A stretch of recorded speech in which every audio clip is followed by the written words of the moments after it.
कहने में शायद हम लोगों को झिझक होती है, नक्सलिज्म के नाम पर डरने लगते हैं, अंदर से कपकपी छूटने लगती है कि क्या पता यहां हो सकता है बैठे होंगे तो चार लोग तो आईबी वाले इधर उधर, कि वो आ जाएंगे पकड़ के अपना नाम लिख करके ले जाएंगे।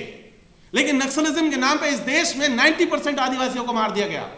वो अरावली शायद कुछ लोगों को लग सकता है कि ये सिर्फ पहाड़ का टुकड़ा तो है, पत्थर ही तो है, लेकिन ये पूरी की पूरी अरावली जो दिल्ली से चल करके गुजरात तक जाती है, ये पूरा का पूरा ये पश्चिमी हिंदुस्तान का वो ट्राइबल बेल्ट है जिसने इसको जिंदा रखा हुआ है, जिसका रिश्ता आदिवासियों से डायरेक्टली है, जिसकी वजह से आदिवासी जिंदा है और आदिवासियों की वजह से ये अरावली जिंदा है। करौली और धौलपुर, उसमें 108 गांव हैं जिनको फॉरेस्ट डिपार्टमेंट ने एक नोटिस दे दिया कि आप भी खाली कीजिए क्योंकि यहां टाइगर प्रोजेक्ट बनना है। इनमें एक भी मसला ऐसा नहीं है जो हमारे लिए आदिवासियों के कॉन्टेक्स्ट में बात करूं तो प्राइमरी हो, क्योंकि हमारा सवाल रिजर्वेशन मिलना, प्रमोशन मिलना, ईवीएम, संविधान, ये बहुत दूर का सपना है। हमारी स्थिति यह है कि हम अपने आप को जिंदा रख पाएंगे कि नहीं रख पाएंगे।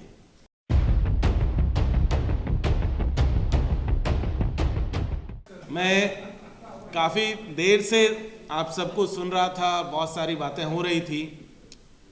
जिन इश्यूज पे बात हो रही थी वो इश्यूज नो डाउट कि बहुत ज़रूरी मसले हैं और आज की जो परिस्थितियां हैं उनमें उन सब पर सवाल जवाब होने की ज़रूरत है और उन पर लड़े जाने की ज़रूरत है। लेकिन साथियों, अगर मैं आदिवासियों के संबंध में बात करूं तो ये सारे मसले हमारे लिए सेकेंडरी हैं।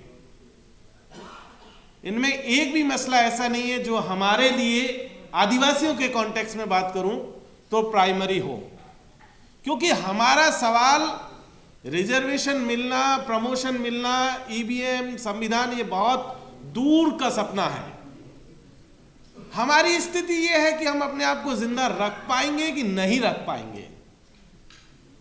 मुझे नहीं पता यहां संविधान, यहां कॉन्स्टिट्यूशन क्लब में कितने आदिवासी लोग बैठे हुए हैं, लेकिन हमारा रिप्रेजेंटेशन यहां तो खैर है ही नहीं, लेकिन जहां भी है वहां भी लगभग हम लोग खत्म होने के कगार पर हैं।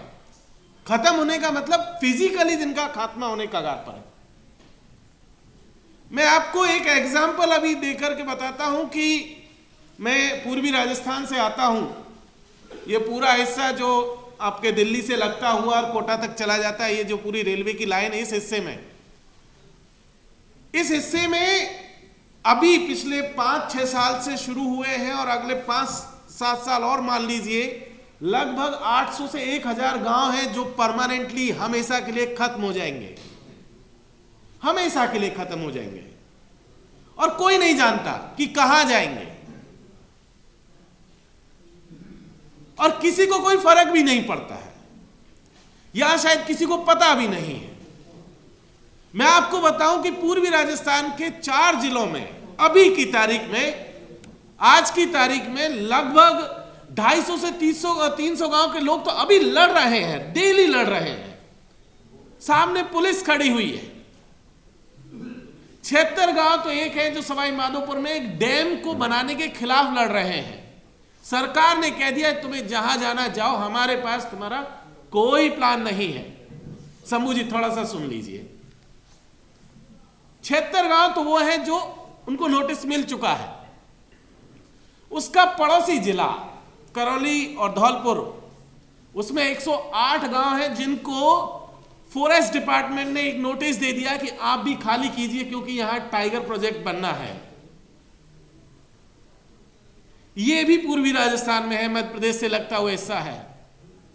265 जिले गांव हैं जो कि दौसा, जयपुर, अलवर और बांदीकुई के हैं, जिनको कि यूआईटी के नाम पर राजस्थान सरकार ने उनको भी नोटिस दे दिया है कि आपकी भी जमीन जो है अब जयपुर जो है औद्योगिक प्राधिकरण जो है वो लेगा अर्बन इनोवेशन के नाम पर, और वहां पर जितने भी आपके जमीन बचाने के प्रोविजन थे, कि अभी तक ये होता था कि एसटी एससी की जमीनें कोई ले नहीं सकता, लेकिन अब यूआईटी में कह दिया कि सारी जमीनें ली जा सकती है। और ये सिर्फ शुरुआत है। जिस अरावली की चर्चा अभी थोड़ी देर पहले प्रशांत भाई ने की थी, वो अरावली शायद कुछ लोगों को लग सकता है कि ये सिर्फ पहाड़ का टुकड़ा तो है, पत्थर ही तो है, लेकिन ये पूरी की पूरी अरावली जो दिल्ली से चल करके गुजरात तक जाती है, ये पूरा का पूरा ये पश्चिमी हिंदुस्तान का वो ट्राइबल बेल्ट है जिसने इसको जिंदा रखा हुआ है, जिसका रिश्ता आदिवासियों से डायरेक्टली है, जिसकी वजह से आदिवासी जिंदा है और आदिवासियों की वजह से ये अरावली जिंदा है। अदरवाइज आप बाकी के हिस्सों में देख लीजिए तो सारी चीजें खत्म की जा चुकी हैं।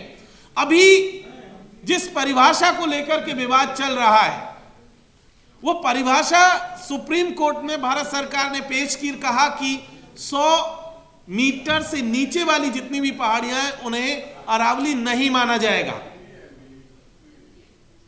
और ऐसी सिचुएशन में लगभग 692 किलोमीटर का यह पूरी की पूरी पहाड़ी है, लगभग 700 किलोमीटर मान लीजिए, उसका 90% हिस्सा इस परिभाषा के दायरे में है, जिसमें कि सुप्रीम कोर्ट ने इस परिभाषा के मानने के बाद में उसमें खनन की अनुमति मिल चुकी है। 90% हिस्सा अरावली का इस परिभाषा में खत्म हो चुका है। लेकिन चौंकाने वाली बात यह नहीं है कि यह भारत सरकार का प्रपोजल था जिसे सुप्रीम कोर्ट ने एक्सेप्ट किया। यह प्रपोजल राजस्थान सरकार ने, कांग्रेस की सरकार ने 2009 में और 10 में दिया था, जिसे अब भारत सरकार लेकर के आई है। इंटरेस्टिंग चीज इसमें यह भी है कि कांग्रेस ने इस आइडिया को जनरेट किया था। यह आइडिया कांग्रेस का था जिसे भारत सरकार, मोदी सरकार आज की तारीख में लेकर के आई, सुप्रीम कोर्ट ने इसे एक्सेप्ट कर लिया। और कहानी सिर्फ पूर्वी राजस्थान की नहीं, हम शायद डर के या पता नहीं क्या दिक्कत है, हम कह नहीं पाते हैं कि झारखंड और छत्तीसगढ़ में चल क्या रहा है। 1,76,000 हेक्टेयर का जंगल अडानी को दे दिया गया। 1,76,000 हेक्टेयर का हसदेव का जंगल, जिसे लंग्स ऑफ छत्तीसगढ़ कहा जाता है, जो पूरी की पूरी ट्राइबल बेल्ट थी, वो खाक प्रमोशन लेके क्या करेगा? प्रमोशन का वो क्या ईवीएम बचाएगा? वो अपना घर नहीं बचा पा रहा है। जो आदमी अपना घर नहीं बचा पा रहा है, जो अपनी मुर्गी नहीं बचा पा रहा है, जो अपना पेड़ नहीं बचा पा रहा है, जो अपनी झोंपड़ी नहीं बचा पा रहा है, वो क्या नौकरी बचाएगा? और जब हम लोग यहां पर इकट्ठा होते हैं तो अक्सर एसटी, एससी, ओबीसी, माइनॉरिटीज की बात बिल्कुल ठीक है, यूनिटी के तौर पे अच्छी होनी भी चाहिए, लेकिन मैं ये फील करता हूं एज ए आदिवासी कि शायद उसमें हम नहीं बैठ पाते हैं फिट, क्योंकि उसकी चर्चा भी नहीं होती और कोई करना भी नहीं चाहता। जिस यूनिटी की हम लोग नारा लगाते हैं, बोल 85, उसमें वो 7.5% के तो मुद्दे ही नहीं है। जिस 85% की आप बात कर रहे हो, उसमें 7.5% है कहां आपके पास? या 7.5 आदमी नहीं है, उसका मुद्दा नहीं है। और जब आदमी नहीं है, उसका मुद्दा नहीं है, आप कैसे बहुजन यूनिटी बना सकते हैं? नहीं बना पाएंगे। यह हम आपस में एक दूसरे के साथ ख्याल साझा करके ही अपने आप को खुश रख सकते हैं, यह अलग बात है। एक दूसरे को खुश रख सकते हैं, नारे के लिए कहने में बहुत अच्छा लगता है, क्योंकि यहां हम सब अपने ही लोग हैं। यहां तो कम से कम सच्चाई एक्सेप्ट कर ही सकते हैं, कह ही सकते हैं कि हकीकत है क्या, कि क्या सच में उस बहुजन यूनिटी में आदिवासी एग्जिस्ट कर रहा है या सिर्फ ऊपर नारे में है। इसीलिए यह बहुत जरूरी है कि अगर सही मायनों में हम बहुजन यूनिटी की बात कर रहे हैं, एसटी एससी एकता की बात कर रहे हैं, जिस पॉलिटिकल बहस की बात कर रहे हैं, जिस रिप्रेजेंटेशन की बात कर रहे हैं, जिस नेताओं की बात कर रहे हैं, हम बात कर रहे थे अभी कि मनुस्मृति आएगा और वो भी आएगा और हमें सत्ता में भी हिस्सेदारी करना है, हमें शासक बनना है। आदिवासी सोच ही नहीं रहा है। आदिवासी को समझ में नहीं आ रहा वो शासक बन के करेगा क्या। राष्ट्रपति आदिवासी, छत्तीसगढ़ का मुख्यमंत्री आदिवासी, और जंगल भी गया तो आदिवासी का बन के करेगा क्या वो? ऐसा थोड़ी कि वो उसके पास है नहीं, लोग तो उसके शासक में है ही। ऐसा भी नहीं है कि ब्यूरोक्रेसी में नहीं है, भले ही ज्यादा नहीं है, थोड़े बहुत तो है, लेकिन वो थोड़े बहुत भी सच में देखा जाएगा तो पता चलेगा वो भी नहीं है। वो भी अपने लोगों के बारे में कहां बोल रहे हैं। तो इसीलिए वही बात हो रही कि वो भी वहां नहीं है। और इसीलिए सही मायनों में बात करें तो हमें अपने आप को इंट्रोस्पेक्ट करने की भी जरूरत है कि जिस समाज ने हमें यहां तक पहुंचाया और उन लोगों को वहां तक पहुंचाया, क्या सच में वो समाज के साथ में है भी? तो पता चलेगा कि ज्यादातर नहीं है। सबका ज्यादातर जो खास करके फर्स्ट ग्रेड और सेकंड ग्रेड सर्विस में जो लोग हैं उनकी तो सबकी स्कीमें हैं कि 60 साल जैसे ही पूरे होंगे, रिटायरमेंट का टाइम जैसे आएगा, 65 पूरा होगा, उसके बाद वो तुरंत गांव जाते हैं और पूछना शुरू करते हैं कि समाज सेवा कैसे शुरू की जाए। अब दिक्कत यह है कि पूरा जीवन भर यहां अफसर बनकर रहे, पानी उस गिलास में लेकर के व्यक्ति आता था, गेट खोलने वाला भी एक व्यक्ति था, अब वहां उससे नमस्कार करने वाला कोई नहीं है और वो चाहता है कि उसे सरपंच बना दिया जाए। आप 40 साल में आपने शकल नहीं देखी गांव की और आप रिटायरमेंट होने के बाद पोस्ट रिटायरमेंट स्कीम लेकर के आ रहे कि हम समाज को जो है बदल देना चाहते हैं, और जैसे उनके पास बैठिए वो पूरा इतना सारा ज्ञान लेकर के आते हैं, नहीं नहीं ऐसे कर देना वैसे कर। उनसे एक बार पलट के पूछ लीजिए आपने अपनी जवानी में क्या किया था, तो वो गायब हो जाते हैं। जवानी में बच्चों की जिम्मेदारी थी, तो तुम्हारे बच्चों की जिम्मेदारी थी, हमारे बच्चे नहीं है। तुम्हें अपने बच्चों की फिक्र थी, हमें अपने बच्चों की फिक्र नहीं होनी चाहिए क्या? तो ऐसा है कि बाबूजी अपना ज्ञान अपने पास रखो, हम अपनी लड़ाई लड़ लेंगे। जब 60 साल हम लड़ लिए और आप 60 साल गांव में नहीं थे, हम अडानी से भी लड़ रहे हैं, हम सरकार से भी लड़ रहे हैं, हम एडमिनिस्ट्रेशन से भी लड़ रहे हैं। आप याद कीजिए 2006 में फॉरेस्ट राइट एक्ट आया जिसके तहत कहा गया इस देश में पहली बार कि आदिवासियों को भी जमीन पर मालिकाना हक दिया जाएगा। भूमि सुधार कानून 1952 में आया था, लेकिन आदिवासी इलाकों में उसको एग्जेम्प्ट कर दिया गया, उसको लागू नहीं किया गया, तो आदिवासियों को जमीनों पर मालिकाना हक ही नहीं मिला। 2006 में आया और 2006 से आज 2025 आ गया। 13-14 करोड़ आदिवासी हैं जिनमें से मात्र 22 लाख लोगों को जमीनों पर पट्टे मिले पूरे देश में। 13-14 करोड़ में से 22 लाख लोगों को पट्टे मिले हैं। 97-98% पॉपुलेशन ऐसी है जो आज की तारीख में जिनके पास जमीनों पर, जिन जमीनों पर वो रह रहे हैं, जिन जमीनों पर खेती करें, इसके पट्टे नहीं है। मेरे पड़ोसी हिस्सा, मेरा एकदम 5-7 किलोमीटर दूर का एक गांव है जो खनन के चलते अब जो है अब उसको विस्थापित किया जा रहा है। पता है मुआवजे की रेट क्या दी गई है? 12,000 रुपया बीघा, बीघे की रेट है 12,000 रुपए, सरकारी रेट राजस्थान सरकार की। अब ले लीजिए 12,000 रुपए बीघे के हिसाब से जितना मुआवजा चाहिए। लोगों के घर बने हुए हैं, मकान दुकान खेती सब है, जिसको रेट चाहिए 12,000 रुपए का रेट है। और घर दुकान मकान का ऐसा है कि आपको अपना घर ले जाना ले जाइए, हमें नहीं चाहिए। सरकार ने क्लियर कट कह दिया इसका कोई कॉम्पेंसेशन नहीं है, आप अपना घर दुकान मकान जितना है ले जाइए, हमें नहीं चाहिए। अब आप मकान उठा के ले जाना चाहते हैं तो बना हुआ मकान ले जाइए, यह आपको तय करना है कैसे लेके जाएंगे, कहां लेके जाएंगे। इस देश का आदिवासी इस देश की ब्यूरोक्रेसी के खिलाफ भी लड़ रहा है। वो ब्यूरोक्रेसी जिसको जिम्मेदारी थी कि वो संविधान के अनुसार काम करेगी, लेकिन जो कॉन्स्टिट्यूशनल राइट्स थे, संविधान हमारी जो पार्लियामेंट ने 1996 में कानून पास किया था, पेसा 1996, जिसके तहत कहा गया था कि शेड्यूल्ड एरियाज में उनकी लैंड को प्रोटेक्ट करने के लिए ग्राम सभाओं को कुछ परमिशन दी गई थी, ग्राम सभाओं को कुछ राइट्स दिए गए थे। एडमिनिस्ट्रेशन के लोगों ने क्या किया? एडमिनिस्ट्रेशन ने फर्जी ग्राम सभाएं बनाई और मुर्दा लोगों से बैक डेट में साइन करा करके हाई कोर्ट और सुप्रीम कोर्ट तक लोग लड़ते चले गए, और उसके बावजूद भी मुर्दों के साइन से जमीनें जो है पूंजीपतियों को दे दी गई, अडानी अंबानी को दी गई। और हाई कोर्ट में प्रूव है कि साइन फर्जी है, फर्जी ग्राम सभा बनाई है, जिला अधिकारियों ने बनवाई है, ब्यूरोक्रेसी ने बनवाई है, और उसके बावजूद भी ना तो उन अधिकारियों के खिलाफ काम हुआ, ना जमीनें वापस दी गई। और उल्टा क्या हुआ? नक्सलिज्म का आरोप लगा करके जो है लोगों को जेल में डाल दिया गया।